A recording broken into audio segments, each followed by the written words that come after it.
जब गुरुकुल में कोई एक दुबला पतला ब्रह्मचारी व्यायाम प्राणायाम करके बलवान बन जाता है तो दूसरों को भी प्रेरणा मिलती है हम भी करें। वो बलवान बनता है, फिर प्रतियोगिताएं जीतता है और ऐसे कठिन कठिन व्यायाम एक्सरसाइज आदि कर लेता है, तो फिर दूसरे भी उससे प्रेरणा लेके वो कहते हैं हम भी ऐसे ही करें। जब कोई सामान्य बुद्धि वाला ब्रह्मचारी पुरुषार्थ कर करके और तप कर करके बहुत कुछ स्मरण कर लेता है, शास्त्र स्मरण कर लेता है, तो दूसरों को भी प्रेरणा मिलती है कि हम कम से कम एक दो तो स्मरण करें।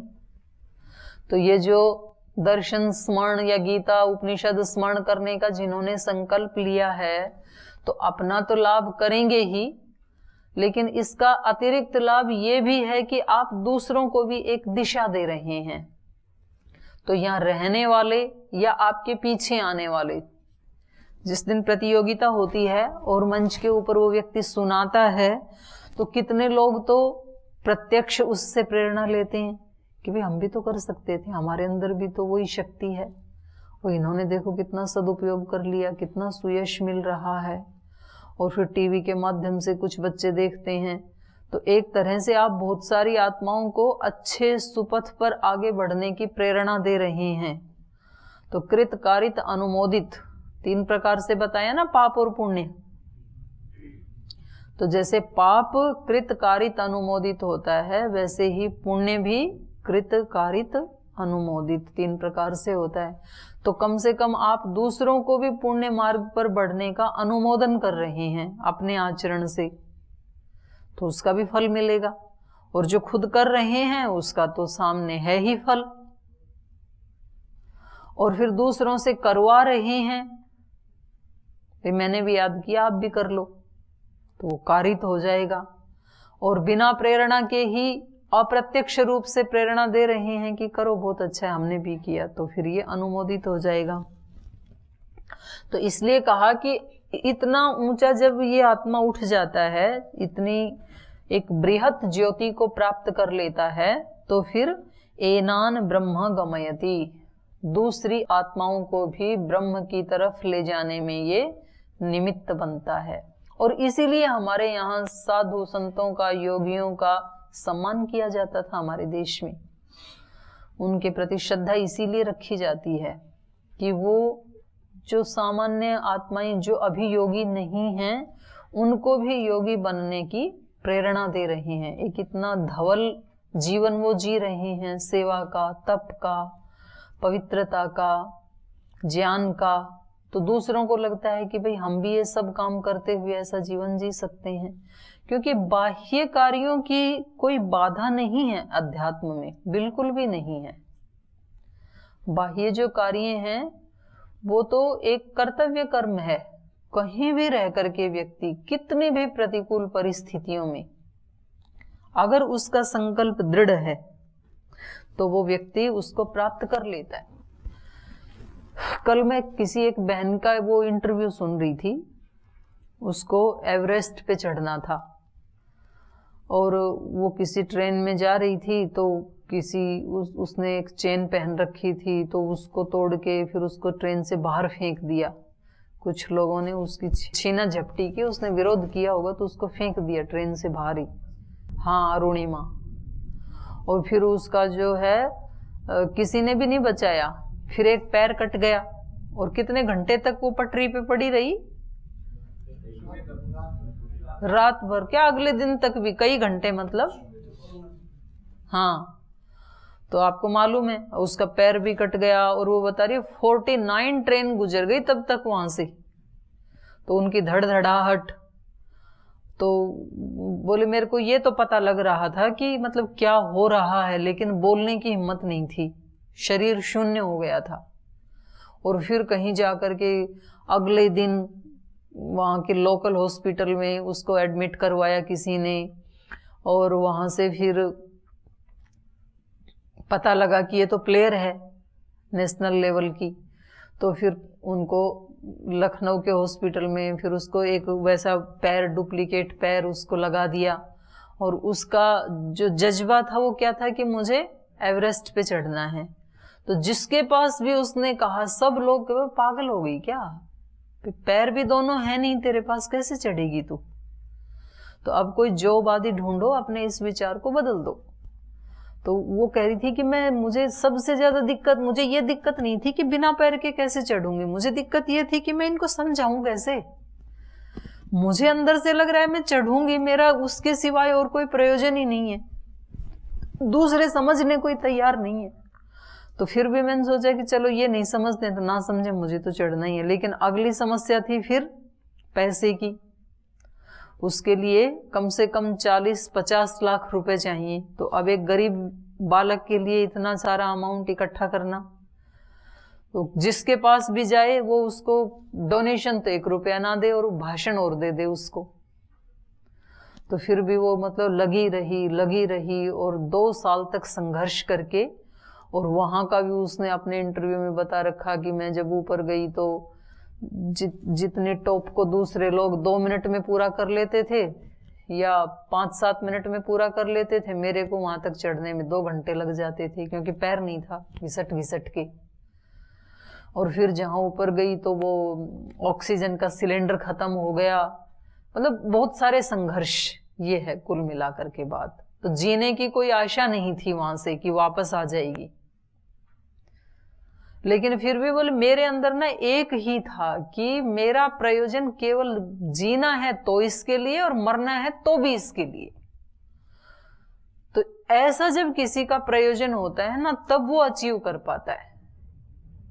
जैसे आपने अभी शास्त्र स्मरण का संकल्प लिया ना, तो अब पूरी शक्ति इसके लिए ऐसे हो कि जीना है तो भी 5 दर्शन याद करने के लिए, और मरना है तो भी उसके लिए, तब याद होते हैं। नहीं तो थोड़ा सा याद हो के, वो मेरे को पता है, मैंने पिछले ब्रह्मचारियों को याद करवाया था। जब दूसरा कोई करवाता है तो व्यक्ति याद करके दूसरे पे एहसान करता है, क्योंकि वो बड़े विद्यार्थी थे और वो पहला बैच था जो परीक्षाओं से भाग के आए थे। आचार्य रजनीश जी जैसे, अशोक जी जैसे याद करने को बोल, हम वहां से परीक्षा छोड़ के आए, आप यहाँ फिर हमारे को याद करवा रहे हो। तो कैसे कैसे उनको प्रेरित कर करके बच्चे की तरह से उनके साथ लग के 6-6, 7-7, 8-8 घंटे तब उनको याद करवाया। लेकिन कभी कभी तो हो जाता है सक्सेस, ऐसे दूसरे वाला भी बहुत ज्यादा ही कोई हट कर लेते, क्योंकि उनका तो प्रयोजन नहीं था, मेरा था कि इनको याद करवाना है। तो दूसरे का करवाना पूरा तो हो गया वो, पर अपने आप का जो प्रयोजन होता है वो फिर आसानी से पूरा हो जाता है। दूसरे वाले में दिक्कत आती है, क्योंकि मैं तो चाहती हूं करवाना, पर उसको भी तो चाहना चाहिए ना। पर जब अपना ही प्रयोजन होता है, उस व्यक्ति को कोई रोक नहीं सकता है। जिसने ये कोई भी संकल्प ले लिया, उस व्यक्ति को कोई नहीं रोक सकता, कितना भी बड़ा काम क्यों ना हो। कुछ भी असंभव नहीं है इस संसार में। अरे जिन लोगों ने ईश्वर को प्राप्त कर लिया, तो उससे कठिन काम तो कोई हो ही नहीं सकता है। बाकी तो सब उसके नीचे नीचे के ही हैं। और किसी एक ऋषि ने भी यदि उसको प्राप्त कर लिया, तो कोई भी दुनिया का व्यक्ति उसको प्राप्त कर सकता है। लेकिन उसको फिर ये ही चाहिए, जैसे मैं उसका बहन का बता रही हूं, ऐसा मजबूत उसका इरादा चाहिए। और ऐसा व्यक्ति फिर दूसरों को भी एक प्रेरणा बन जाता है। जब दूसरे देखते हैं कि भाई इसने जब हिम्मत नहीं हारी, तो मुझे भी नहीं हारनी है। तो कितने लोगों के लिए प्रेरणा बन गई वो बहन। मतलब पैर वाले नहीं चढ़ते हैं, एवरेस्ट की तो बात छोड़ो, यहाँ आचार्य कुलम में रहते हैं ना, ऊपर वाली मंजिल पे जिसको कमरा दे दिया, आप वाली में भी, तो वहां तक चढ़ने में भी मतलब पैर टूटते हैं कि जी मेरे को सबसे ऊपर कमरा दे दिया। तो पैर हैं, चढ़ ले, अच्छी बात है, एक्सरसाइज हो जाएगी। लेकिन वो भाव नहीं है ना, तो व्यक्ति शिकायत करता है। भाव है तो एवरेस्ट के ऊपर भी चढ़ जाता है। तो इसलिए इन्होंने कहा तत्पुरुषो अमानवः, इन सारी ज्योतियों को प्राप्त करके ये पुरुष क्या बन जाता है? अमानव। स एनान ब्रह्म गमयति एष देवयान पंथ, ये देवयान पथ है। तीसरा प्रश्न इनका क्या था? देवयान और पितृयान कहाँ अलग होते हैं, ये था। तो पहले देवयान बताएंगे, फिर पितृयान बताएंगे। इनमें ये अलग कहाँ होते हैं? एक पॉइंट पे आके 6 महीने के बाद अलग हो जाते हैं ना। जैसे अभी अभी 14 जनवरी को उत्तरायण शुरू हुआ, वैसे 25 दिसंबर को ही शुरू हो जाता है, पर हमने एक ऐसा वो बना रखा है सुनिश्चित कि भाई हम 14 जनवरी से उत्तरायण शुरू हुआ ऐसा मानेंगे, और ऐसे ही वहाँ जून में दक्षिणायन शुरू हो जाता है। अब ये 6 महीने उत्तरायण चलेगा 21 जून तक, 21 जून तक ये चलेगा, और फिर 6 महीने दक्षिणायन चलेगा, तो वहाँ ये अलग अलग हो जाते हैं। तो ये जो प्रकाश वाला मार्ग है इसको कहते हैं देवयान पथ। इन्होंने तीसरा प्रश्न पूछा था ना कि देवयान क्या है, पितृयान क्या है, तो बताया कि ये पुरुष कहाँ से आता है? अग्नि से आता है, द्युलोक रूपी अग्नि से, वहां से यात्रा शुरू हुई इसकी, और फिर यहाँ आकर के जितना भी इसको जीना है उतना जीता है, और यदि इसने पुण्य कर्म किए हैं तो फिर ये जाते समय ज्योति स्वरूप ही हो जाता है, और इसकी आत्मा की ज्योति बढ़ती बढ़ती चली जाती है।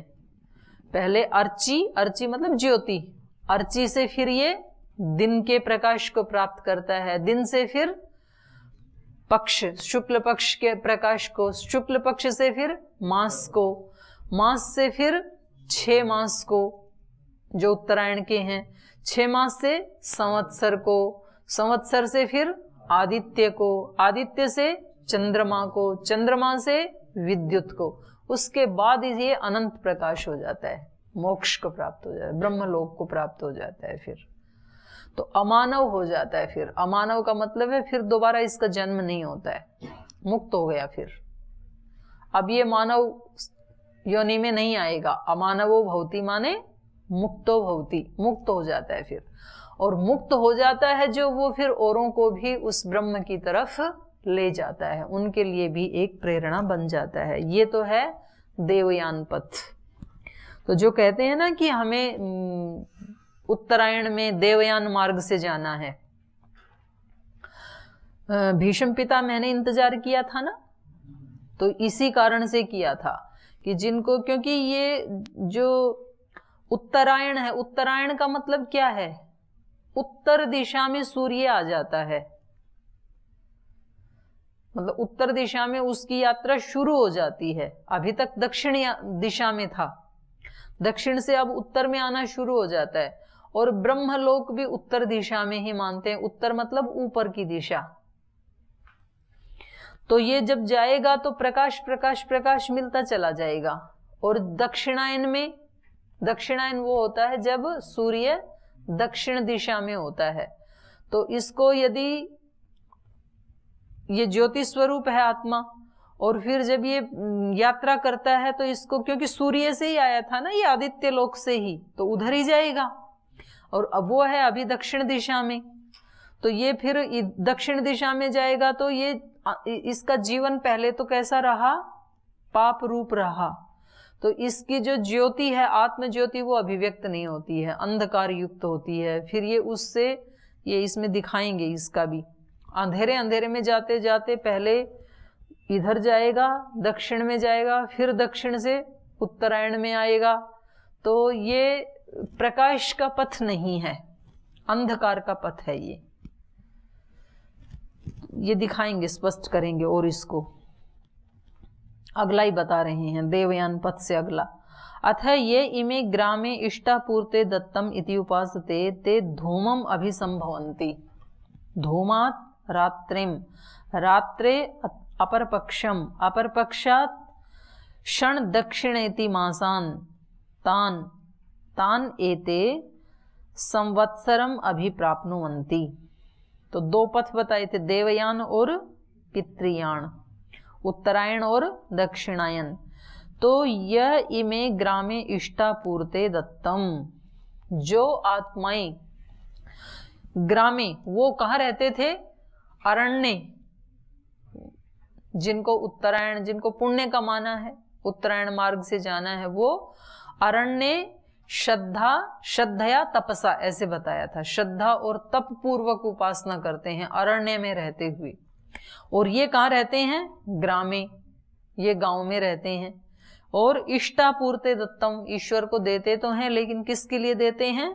इष्टापूर्ति के लिए, अपनी कामनाओं की पूर्ति के लिए ईश्वर की उपासना करते हैं। वहां उनका अपना स्वार्थ नहीं था, वो उस प्रकाश को, आध्यात्मिकता को प्राप्त करके औरों का कल्याण करना चाहते थे।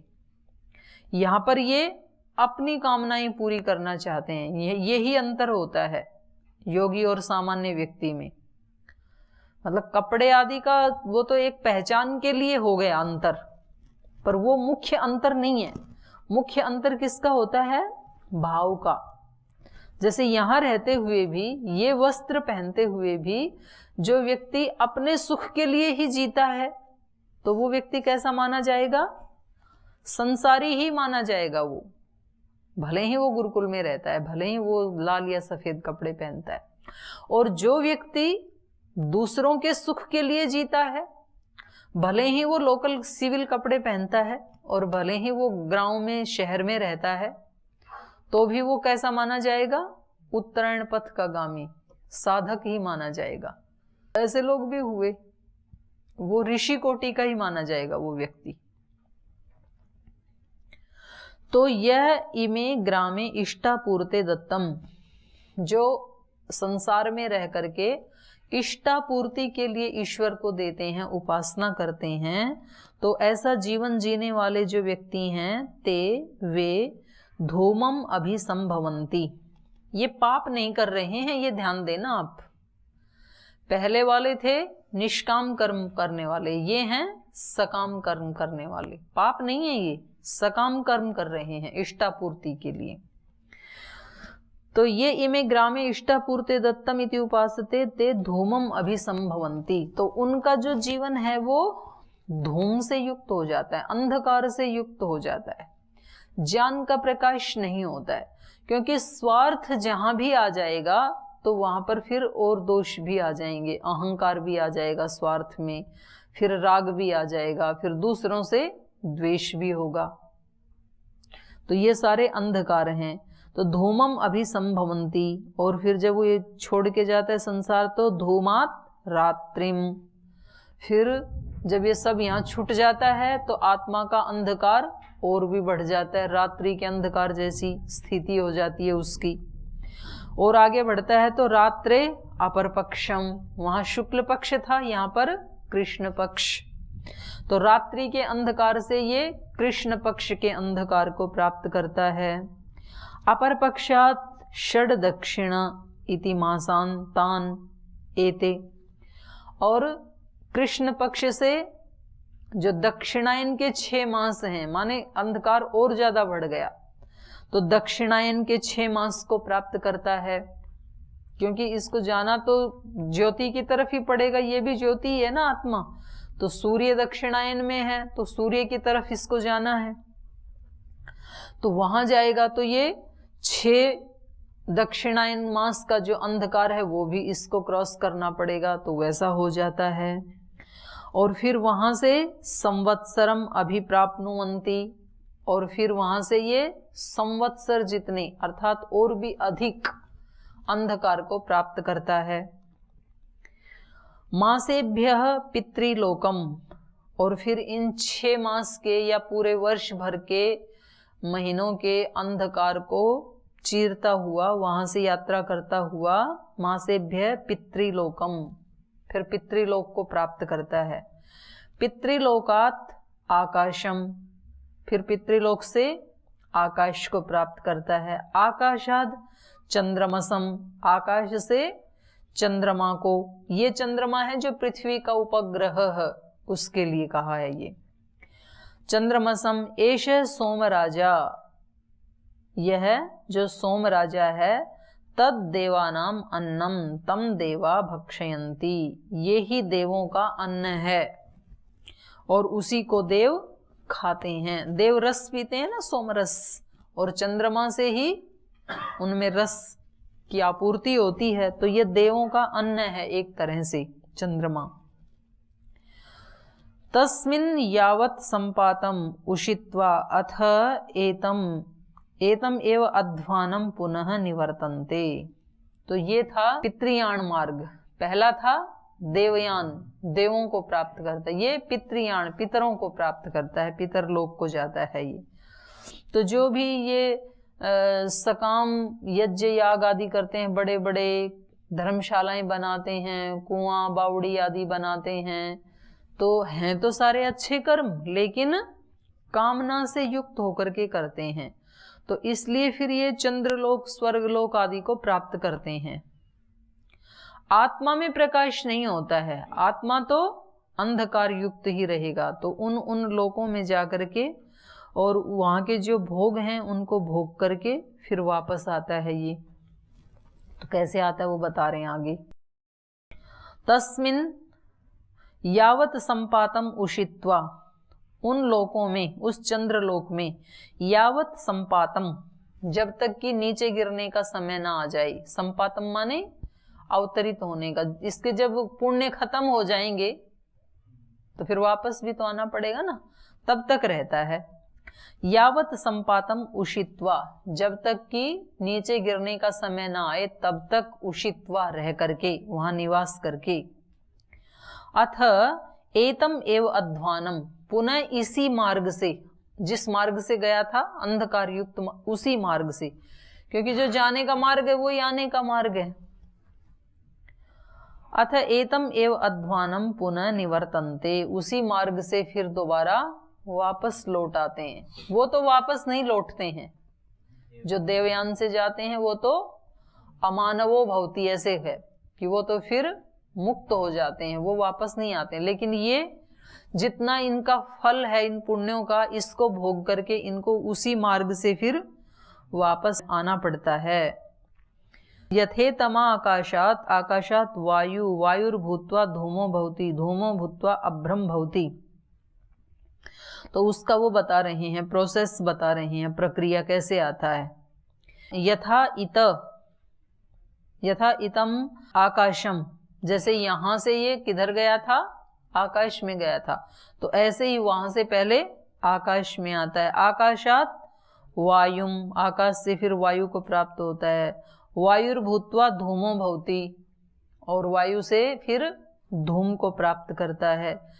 धूमो भूत्वा अभ्रम भवति, धूम मतलब कोहरा, कोहरे से फिर अभ्र पानी बनता है, पानी को प्राप्त होता है। अभ्रम भूत्वा मेघो भवति, और फिर पानी बन करके मेघ बनता है।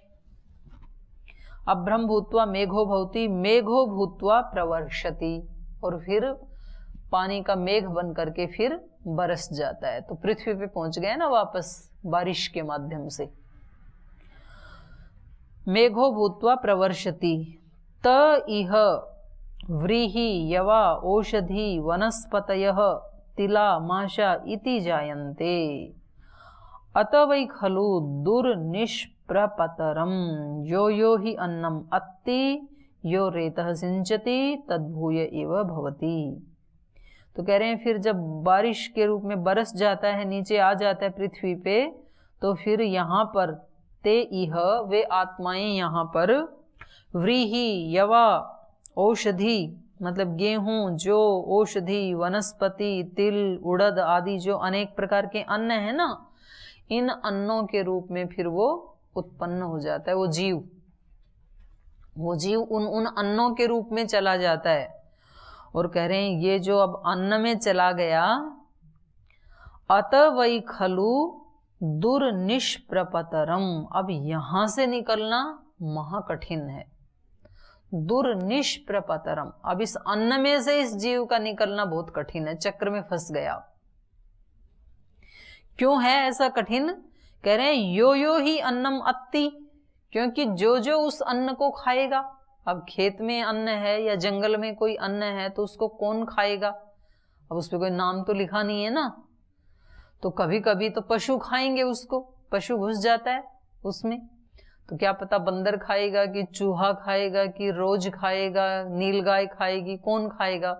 या मनुष्य खाएगा या पक्षी खाएगा? तो कह रहे हैं यो यो ही अन्नमत्ति, जो जो अन्न खाएगा तो उस अन्न से फिर ये क्या बनेगा? वीर्य। पुरुष ने अन्न खाया ना, तो पुरुष से अन्न के रूप में खाने से फिर वीर्य की उत्पत्ति होगी।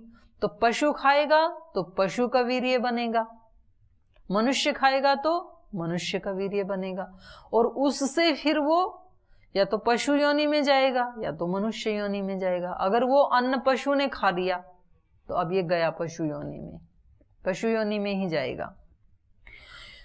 यो यो ही अन्नम अत्ति यो रेतः सिंचति, जो जो उस अन्न को खाएगा और उस अन्न से पशु का या मनुष्य का जिस भी योनि वाला प्राणी उसको खाएगा उसका ये वीर्य बनेगा।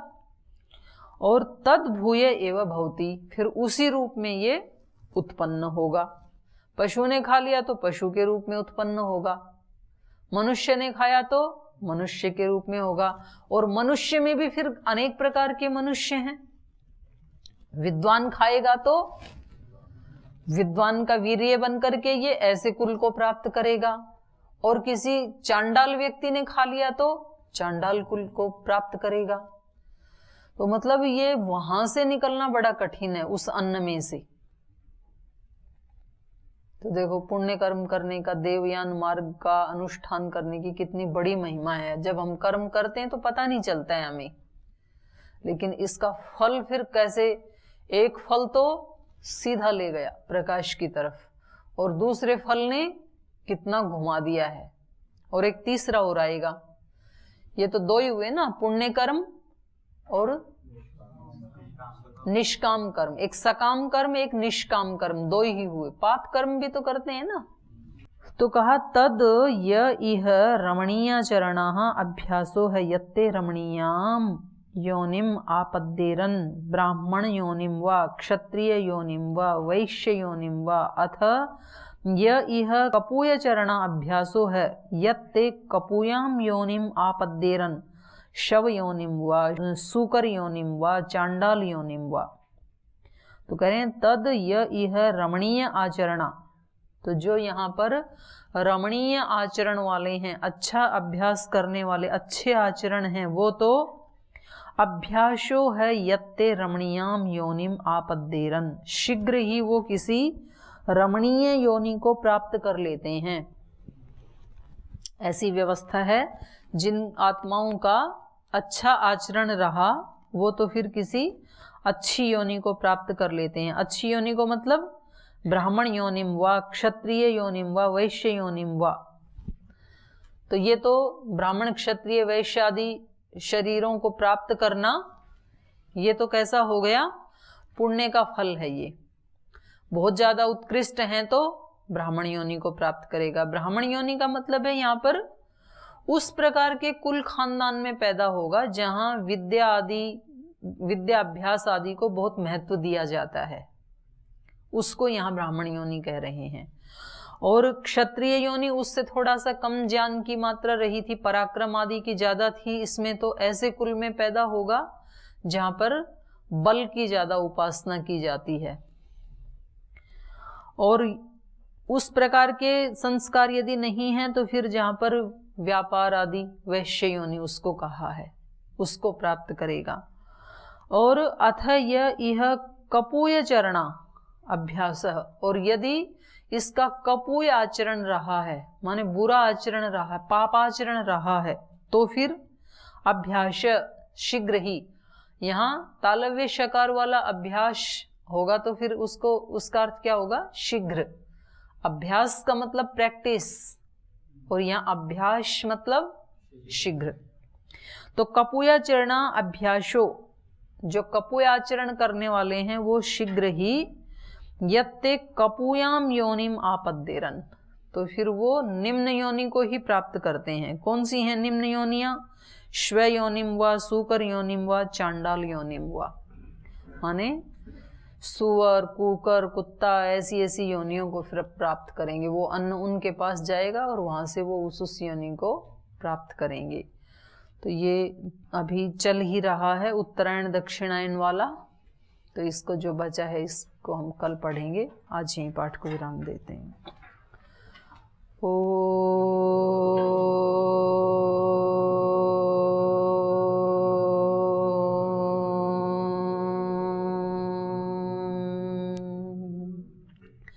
शांति शांति शांति। श्री गुरुभ्यो